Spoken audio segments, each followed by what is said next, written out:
নিবেদন করে আমরা পুষ্পমাল্য অর্পণ করব, শ্রদ্ধা নিবেদন করব। এখন শ্রদ্ধা নিবেদন করছেন আমাদের পার্টির সভাপতি এবং সাধারণ সম্পাদকের নেতৃত্বে কেন্দ্রীয় নেতৃবৃন্দ। অস্থায়ী বেদিতে শহীদদের উদ্দেশ্যে শ্রদ্ধা নিবেদন আমরা করছি। সবাই দাঁড়িয়ে থাকে।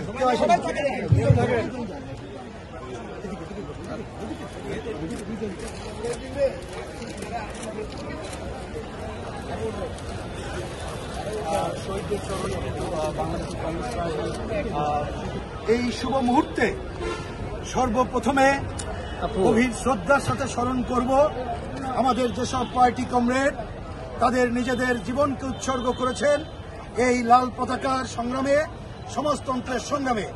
একই সাথে আমরা সর্বপ্রথমেই শ্রদ্ধা নিবেদন করব এই দেশমাতৃকার মুক্তির জন্য যারা নিজেদের জীবনকে উৎসর্গ করেছেন তাদের প্রতি আমরা ফুল দিয়ে শ্রদ্ধা জানালাম। এখন আমাদের রীতি অনুযায়ী রেড স্যালুট প্রদান করব। Red salute.